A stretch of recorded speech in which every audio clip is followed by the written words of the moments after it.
حضرت ابراہیم علیہ السلام کی وفات کب اور کیسے ہوئی؟ نقل کیا جاتا ہے کہ حضرت ابراہیم علیہ السلام نے ایک دفعہ ایک فرشتے سے ملاقات کی۔ اس سے دریافت کیا کہ تم کون ہو؟ تو اس نے کہا کہ میں ملک الموت ہوں۔ آپ نے پوچھا کیا ایسا ہو سکتا ہے کہ تم اپنی وہ صورت مجھے دکھاؤ جس سے تم مومنوں کی روح قبض کرتے ہو؟ کہا اچھا میری جانب سے ذرا منہ پھیر لیجئے۔ حضرت ابراہیم علیہ السلام نے منہ پھیر لیا، پھر جب نظر کی تو دیکھا ایک خوبصورت اور خوش لباس حسین نوجوان ہے جس کے بدن سے خوشبو آ رہی ہے۔ آپ نے فرمایا اگر مومن تم کو بغیر حسن و جمال کے نہ دیکھے تو اس کے لیے یہی بہتر ہے۔ پھر کہا کہ کیا ممکن ہے کہ تم مجھے اپنی وہ صورت دکھاؤ جس سے تم فاجروں کی روح قبض کرتے ہو؟ ملک الموت نے کہا کہ آپ اس کو دیکھنے کی طاقت نہیں رکھتے۔ حضرت ابراہیم علیہ السلام نے کہا کہ میں دیکھ سکتا ہوں۔ کہا بہتر ہے کہ میری جانب سے آپ منہ پھیر لیجئے۔ تھوڑی دیر کے بعد جب حضرت ابراہیم علیہ السلام نے نگاہ کی تو ایک مرد سیاہ شکل سیاہ لباس میں دیکھا جس کے بال جسم پر کھڑے ہیں اور بدبو آ رہی ہے۔ اس کے منہ اور ناک سے آگ اور دھواں نکل رہا ہے۔ پھر حضرت ابراہیم علیہ السلام بے ہوش ہو گئے۔ جب ہوش آیا تو ملک الموت صورت اول میں نظر آئے۔ فرمایا اے ملک الموت اگر فاجر تم کو اس صورت میں دیکھے تو اس کے عذاب کے لیے یہی کافی ہے۔ ایک حدیث میں نقل ہے کہ حضرت سارہ نے حضرت ابراہیم علیہ السلام سے کہا اے ابراہیم آپ ضعیف ہو گئے ہیں، خدا سے دعا کیجیے کہ ایک فرزند عطا فرمائے جس سے ہماری آنکھیں روشن ہوں۔ خدا نے آپ کو اپنا خلیل قرار دیا ہے، اگر چاہے گا تو آپ کی دعا مستجاب کرے گا۔ حضرت ابراہیم علیہ السلام نے خدا سے دعا کی کہ ان کو ایک فرزند عطا فرمائے۔ خدا نے ان پر وحی فرمائی کہ ہاں ایک عقلمند لڑکا تمہیں عطا کروں گا۔ حضرت ابراہیم علیہ السلام اس خوشخبری کے 3 سال تک منتظر رہے۔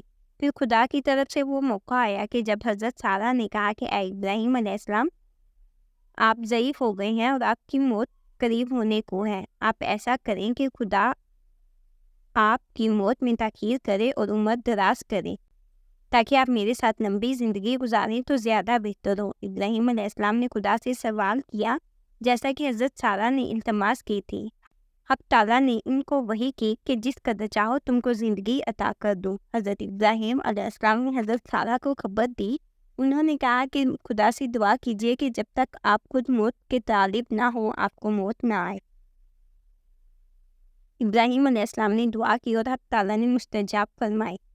پھر جب حضرت ابراہیم علیہ السلام نے دعا کی مقبولیت کی خبر حضرت سارہ سے بیان کی تو حضرت سارہ نے کہا خدا کا شکر کیجیے اور کھانا پکوائیے اور فقیروں اور حاجت مندوں میں تقسیم کیجیے۔ ابراہیم علیہ السلام نے دعوت عام کی۔ جب لوگ حاضر ہوئے تو ان میں ایک کمزور نابینا برا شخص بھی تھا جس کے ساتھ ان کو سہارا دینے کے لیے ایک شخص بھی تھا۔ وہ دسترخوان پر بیٹھا، جب وہ لقمہ اٹھا کر منہ میں لے جانا چاہتا تو اس کا ہاتھ ہل جاتا اور لقمہ دائیں سے بائیں ہو جاتا، یہاں تک کہ ایک مرتبہ لقمہ اس کے پیشانی پر جا لگا۔ اس کے ساتھی نے اس کا ہاتھ پکڑ کر اس کے منہ تک نوالا پہنچایا، پھر اس نابینا نے دوسرا نوالا لیا، اس کا ہاتھ کانپا اور لقمہ اس کے آنکھوں تک پہنچا۔ ابراہیم علیہ السلام کی نگاہ اسی کی جانب تھی۔ آپ کو یہ حال دیکھ کر حیرت ہوئی اور اس کے ساتھی سے اس کے حال کا سبب دریافت کیا۔ اس نے کہا کہ آپ اس مرد کا جو حال ملاحظہ کر رہی ہے یہ کمزوری اور بڑھاپے کے سبب ہے۔ ابراہیم علیہ السلام نے اپنے دل میں سوچا کہ میں بھی اگر برا ہو جاؤں گا تو اسی مرد کی طرح ہو جاؤں گا۔ پھر آپ نے دوبارہ خدا سے درخواست کی کہ خداوند میری موت کا وہی وقت بہتر ہے جو میرے لیے پہلے تو مقرر کر چکا ہے، کیونکہ اس حال کو مشاہدہ کرنے کے بعد مجھے زیادہ عمر کی ضرورت نہیں ہے۔ حدیث مبارک میں حضرت امیر المومنین علی رضی اللہ تعالیٰ عنہ سے منقول ہے جب خدا نے چاہا کہ ابراہیم علیہ السلام کی روح قبض کرے تو ملک الموت نے ان کو ان کے پاس بھیجا۔ کہا السلام علیکم یا ابراہیم، آپ نے اسلام کا جواب دیا۔ فرمایا کیا تم اس لیے آئے ہو کہ اپنے اختیار سے مجھے آخرت کو لے چلو یا موت کی خبر لائے ہو؟ ملک الموت نے کہا جی میں اسی لیے آیا ہوں اور آپ کو اس کی خواہش سے خدا کی ملاقات اور عالم قدس کی جانب دعوت دیتا ہوں، لہٰذا قبول کیجیے۔ ابراہیم علیہ السلام نے فرمایا کبھی تم نے دیکھا ہے کہ دوست اپنے دوست کو مار ڈالے؟ ملک الموت واپس گئے اور کہا خداوند کریم تو نے سنا جو کچھ تیرے خلیل ابراہیم علیہ السلام نے کہا۔ پھر اللہ تعالیٰ نے ان کو وحی کی کہ ابراہیم علیہ السلام کے پاس جاؤ اور کہو کبھی تم نے دیکھا ہے کہ کوئی دوست اپنے دوست کی ملاقات کو ناپسند کرے؟